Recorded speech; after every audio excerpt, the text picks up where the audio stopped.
అందరికీ నమస్కారం. నా పేరు Anjaneya Prasad, state bank of India officer association Hyderabad circle general secretary and convener United forum of bank unions Telangana state. Friends, గత 15 సంవత్సరాల నుంచి 5 రోజుల పని విధానం బ్యాంకులో ఇంప్లిమెంట్ చేయాలని చెప్పి మేము డిమాండ్ చేస్తూనే ఉన్నాము.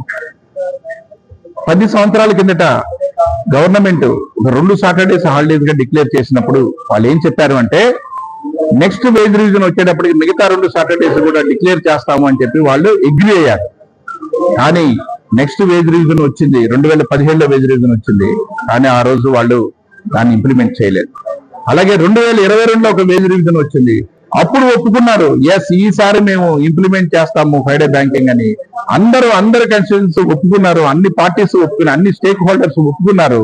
దాంట్లో government, DFS, bank managements, IBA agree అయ్యి జాయింట్ నోట్ లో, అలాగే వేజ్ రివిజన్ సెటిల్మెంట్స్ లో కూడా అదొక పార్ట్ గా పెట్టిన తర్వాత కూడా 2022 నుంచి 3 సంవత్సరాల పైన మేము ఈ రోజు వెయిట్ చేయడం జరిగింది ఆ డెసిషన్ కోసము.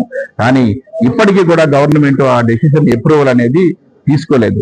అందుకని United forum of bank unions 9 యూనియన్లు ఉన్నాయి మొత్తం ఆల్ ఇండియాలో. ఆల్ 100% ఎంప్లాయీస్, ఆఫీసర్స్ అందరూ కూడా ఆ 9 యూనియన్స్ లోనే ఉన్నారు. ఇటువంటి అంబ్రెల్లా యూనియన్ తరఫున మేము 27వ తారీఖున స్ట్రైక్ వెళ్ళడం జరుగుతోంది.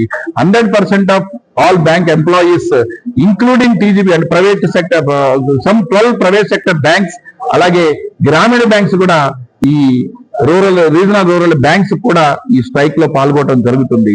Nearly 9 lakh employees in the India ఆ రోజు స్ట్రైక్ లో పాల్గొంటారు. ఫ్రెండ్స్, ఇది ఇప్పటికీ కూడా గవర్నమెంట్ కి మేము విన్నవించేది ఏంటంటే, దయచేసి మీరు ఒప్పుకున్నటువంటి పాయింట్ ని ఖచ్చితంగా మాకు ఇచ్చేయండి అని మాత్రమే మేము డిమాండ్ చేస్తున్నాము.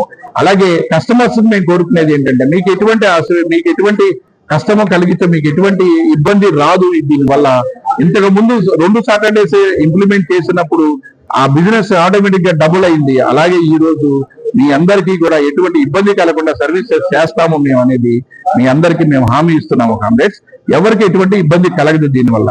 ఇది మా లెజిటిమేట్ డిమాండ్ ని మాత్రం ఒప్పుకుంటే గవర్నమెంట్ ఒప్పుకోవాలని మేము డిమాండ్ చేస్తున్నాం.